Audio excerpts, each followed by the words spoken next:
Hi,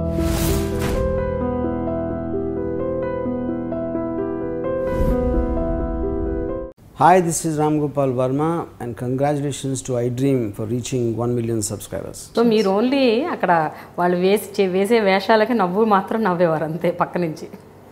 just enjoy. నేను mimicry చేసేదాన్ని, మా లెక్చరర్లను ఇలా చెప్తారు పాఠం అనేటివి చేసేదాన్ని, కానీ అల్లరి ఎక్కువ చేసినట్టు నాకు. మిమిక్రీ చేసేవారా? ఎవరిని మిమిక్రీ? శాంత నాయర్ మేడం ఇట్లా మాట్లాడతారు, లెక్చర్ ఇట్లా చెప్తారు అని ఇట్లా సరదాగా చేయడం తప్ప ఇంకా వాళ్ళు రానప్పుడు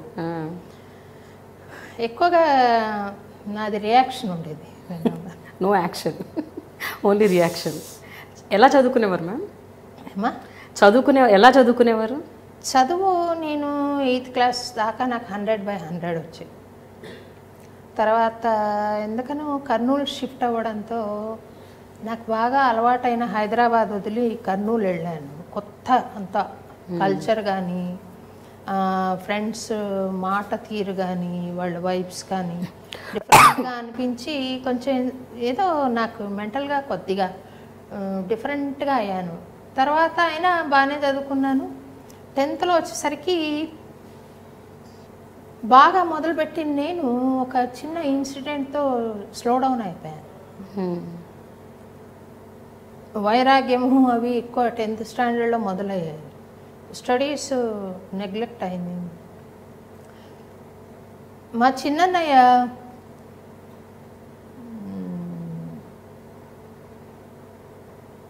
ఇలా కాళ్ళు చాచి కూర్చున్నాడు అనమాట దేవుడి ముందు. మా నాన్నగారు దేవుడి పూజా రూమ్లోకి వచ్చి, కాళ్ళు ఎందుకురా దేవుడికి అలా చాచిపెట్టామంటే, దేవుడు ఎక్కడ లేడు, ప్రతి చోట ఉన్నాడు, ఇక్కడే ఉన్నాడా అని అడిగాను. మా నాన్నగారికి కోపం వచ్చి కొట్టేశారు. ఆయన వితండవాదం చేస్తావా అని కొట్టేసేసరికి వాడు ఇల్లు వదిలి వెళ్ళిపోయాడు. ఎక్కడున్నాడో తెలియదు. అది మనసులో చాలా బాధగా ఉంది.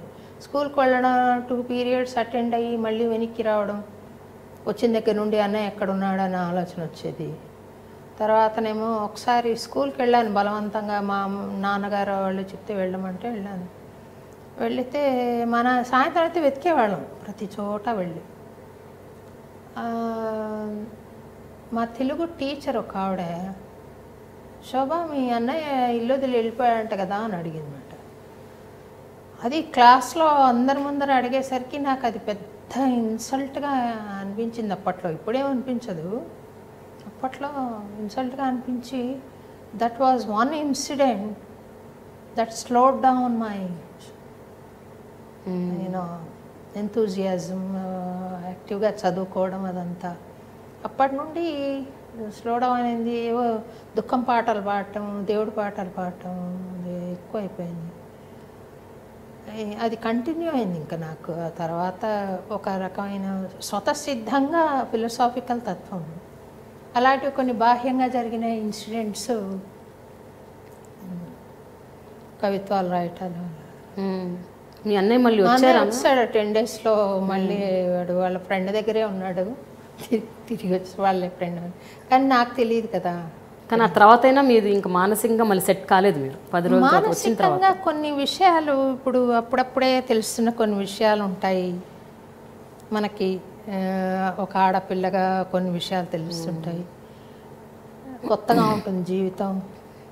అలాంటివన్నీ కొంచెం నాకు విచిత్రంగా, కొంచెం భయంగా, అంత వైరాగ్యంగా ఏమిటిది అని అలా కొద్దిగా 10th స్టాండర్డ్లో నాకు కొద్దిగా డిఫరెంట్ అనిపించింది.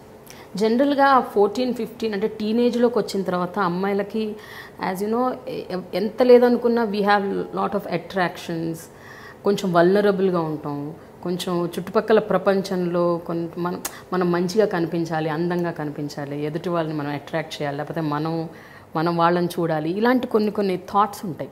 Did you go through that phase ma'am? నాకు చక్కగా బూట్లు వేసుకోవాలి, మంచి స్కర్ట్ బ్లౌజ్ వేసుకొని టిప్ టాప్గా ఉండాలని ఇష్టం ఉండేదాన్ని కూడా. ఒక్కోసారి అసలు ఊహించనంత అన్టైడీగా కూడా ఉండేదాన్ని. ఆ 2 ట్రాక్స్ ఉండేవి ఏంటో మరి అట్లా ఉండేది. తర్వాత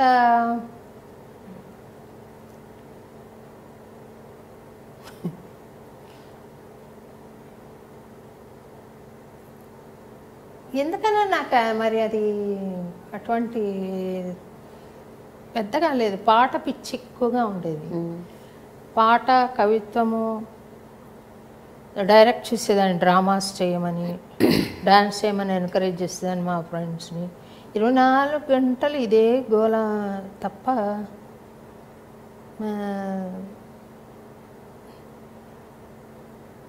మా అక్క ఒకసారి చెప్పింది, అంటే 10th స్టాండర్డ్లో జాగ్రత్తగా ఉండాలి, అబ్బాయిలు ముట్టుకుంటే ఏదో పిల్లలు పుట్టేస్తారు అలాంటి చెప్పింది. ఆవిడ వయసు ఎంతో మనకు తెలీదు, ఆవిడ అలాంటి చెప్పింది. స్కూల్లో అయిన తర్వాత రష్ ఉంటుంది కదా, రష్లో వస్తుంటే ఒకసారి మాలో న్యాచురల్గా తగులుతారు. ఇంకా నాకు ఆ మంత్ అంతా నేను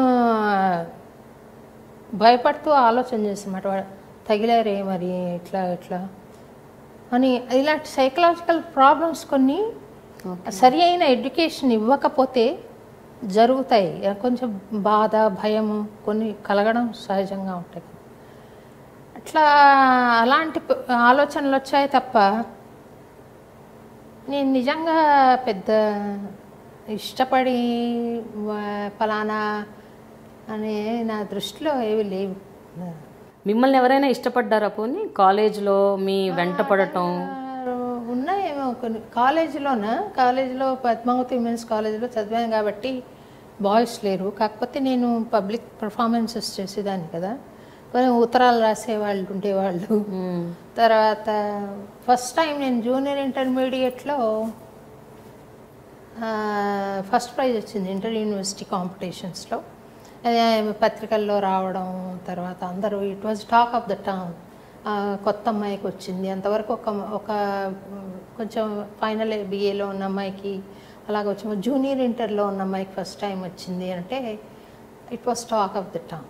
సో నేను ఒకసారి ఇట్లా అక్కడ జమునా స్టోర్స్ అని ఉంది, కొంటూ ఉంటే బయట నుండి పిలవడం, రాణి అని పిలవడం.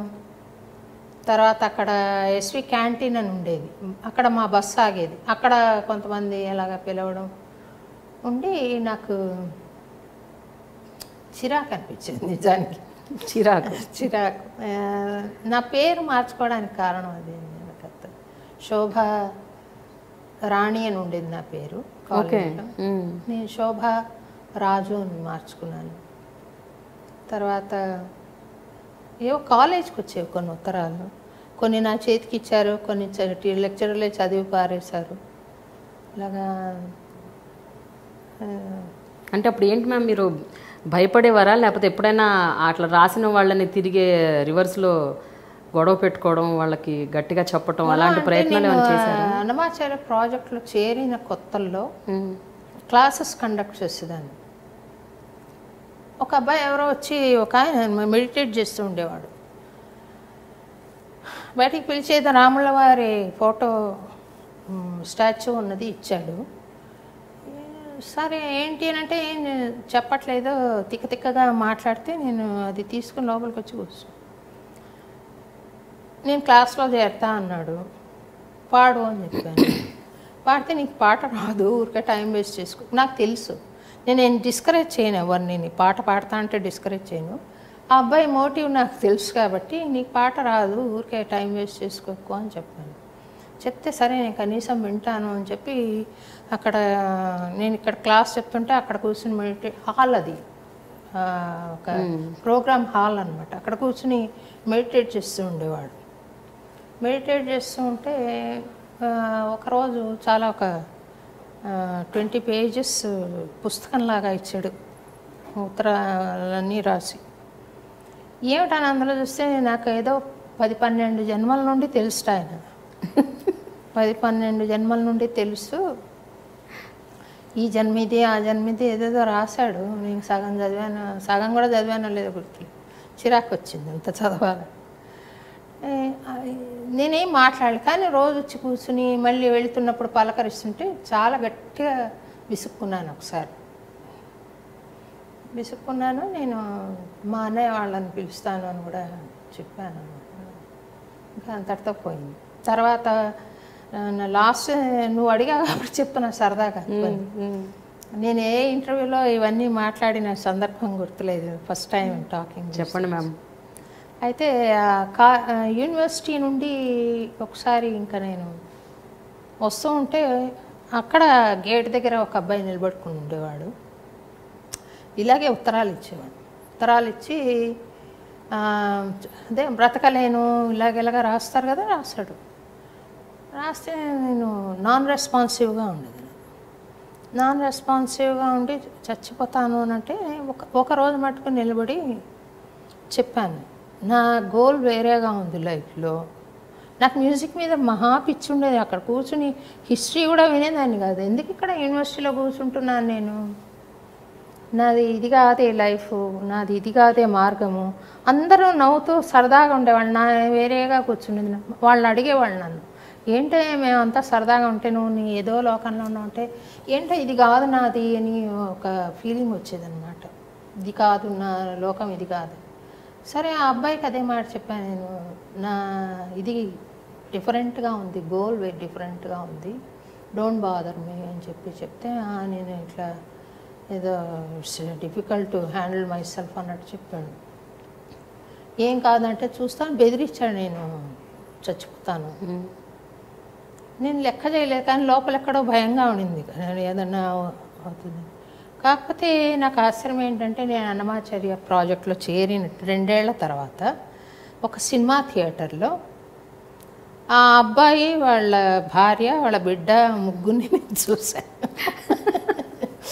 సో ఇట్లాంటివి జరిగాయి మాకు. బట్ నేను అంతగా అట్రాక్ట్ అయ్యి ఏ కర్ణుడో కృష్ణుడో దుర్యోధనుడో ఎదురైంటే ఇష్టపడేదాన్నేమో నాకు తెలియదు, కానీ నాకు అట్లాంటి వాళ్ళు ఎవరు తారసపడలేదు. Hi, this is Ram Gopal Verma and congratulations to iDream for reaching 1 million subscribers. Hi, this is Ritu Verma. Nenu Milasiyani. Hello everybody, this is me Noel. 1 million subscribers reach అయిన శుభతరుణంలో నా శుభాకాంక్షలు తెలియజేస్తున్నాను.